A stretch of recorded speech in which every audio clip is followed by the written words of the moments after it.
Scott had turned on him. Aaron hated what he was doing. Ben wanted to cause trouble, and he and Nicky were practically over before they'd started. Maybe he'd be better getting out of Stoke-on-Trent, packing a bag and leaving everything behind. He laughed. Beer talk. There was nowhere for him to go in any case, nor had he enough money. That was the problem he'd been trying to solve, which had got him into this mess. A few minutes from home, he spied a couple walking towards him. They stopped to kiss, walked a few metres, and then kissed again. Kit dropped his eyes as he drew level with them, letting them enjoy their moment. He turned into the cut-through by the school playing fields. The branches of a tree on one side of the path rustled, a warm breeze washing over him. He lifted his face to it, relishing it on his skin. It was so hot. God, he was wasted and couldn't wait to get home now. He stomped ahead, the light in the lamppost thankfully working, showing the way ahead without him having to watch where he was going too much. Kit had lived in Stoke all his life, grown up with its people through work and play.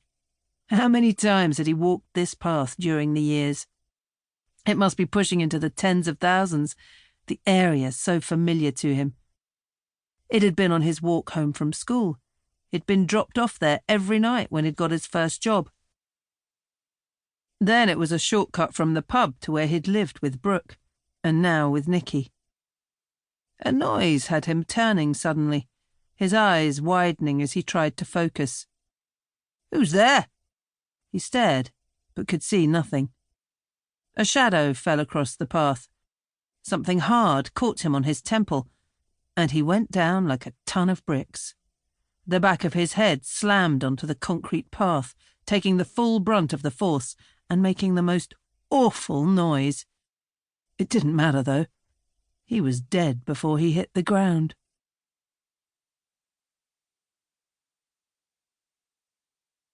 Chapter 2. Sunday.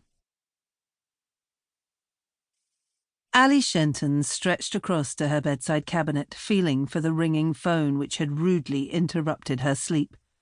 Her head came up from the pillow, and she sighed when she saw it was barely 6:30.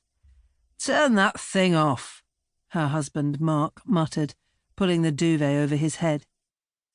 The morning sun shone through the edges of the curtains, framing the window in a fiery glow.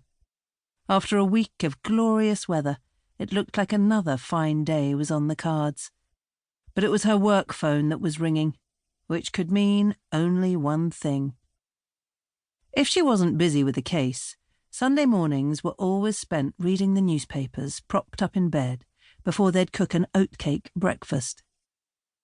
After that, it would be time in the garden, or a long walk somewhere. Perhaps shopping, if she hadn't managed to get any food during the week.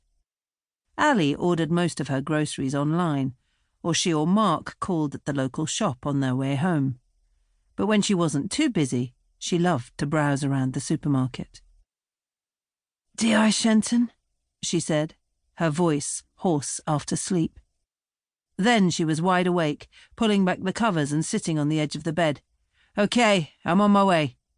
Why on a Sunday?"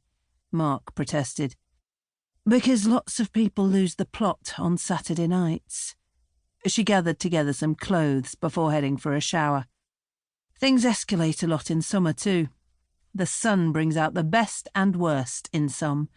Add in drink and recreational drugs and it's a recipe for disaster over and over." "What's happened this time?" Mark removed the duvet from his head and looked at her. "A man's body has been found with head injuries." "I'll do the shopping then." She turned to him with a smile, but his eyes were closed. Since they'd got over their rough patch, the last few months had been incredible. They were firing on all cylinders as a couple once more, going through the rounds of interviews and training required to become foster parents.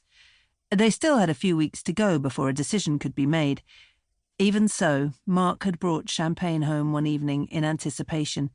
He'd wanted to keep it chilling in the fridge, but Allie had insisted it should stay in the garage until they had...